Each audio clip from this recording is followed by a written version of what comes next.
even know who I am?" the millionaire barked. The pregnant waitress didn't flinch. She simply set down the plate.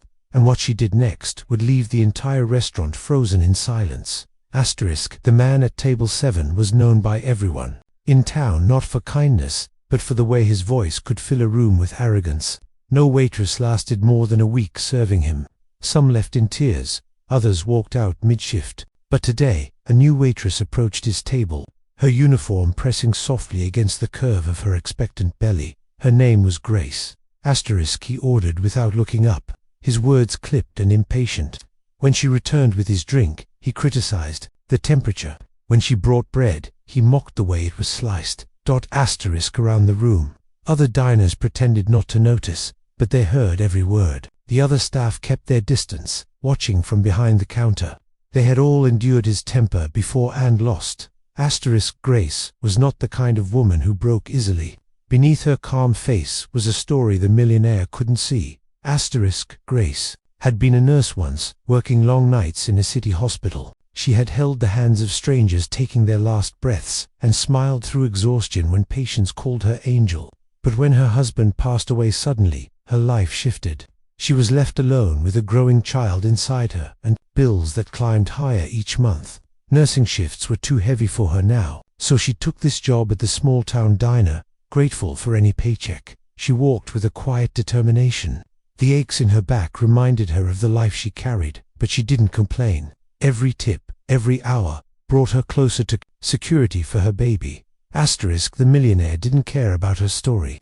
He cared only that his steak was too pink, his tea too weak, and that his status gave him the right to humiliate. Grace didn't respond with apologies dripping. In fear, she met each complaint with the same steady gaze. She wrote down his demands without trembling. He grew louder, sensing that his words weren't piercing her spirit. "Do you even know who I am?" he asked again, leaning back like a king expecting obedience.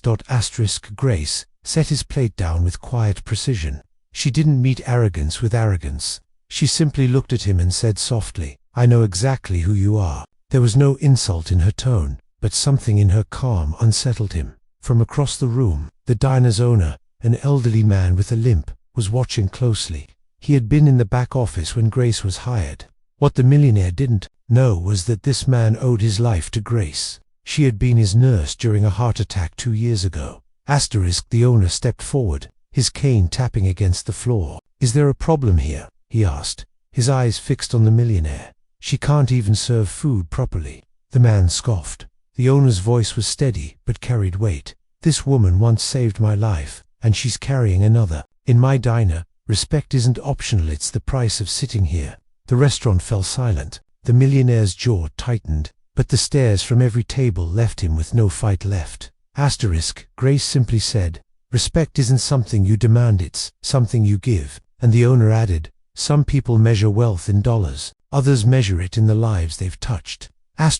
The millionaire muttered something under his breath, tossed cash on the table, and left without finishing his meal. For the first time in years, table 7 sat empty for the rest of the day. As Grace cleared the dishes, a woman from another table slipped a folded bill into her hand and whispered, "For the baby." Soon, more customers followed. By the time her shift ended, her tip jar was overflowing. In a world where arrogance often drowns out kindness, Grace had shown that silent strength can quiet even the loudest pride. She didn't win by shouting or fighting, she won by standing in her truth and letting respect speak louder than any insult. If stories like this remind you that dignity matters, share your thoughts below, tell us where you're watching from, and subscribe for more tales that honor those who face disrespect with unshakable grace.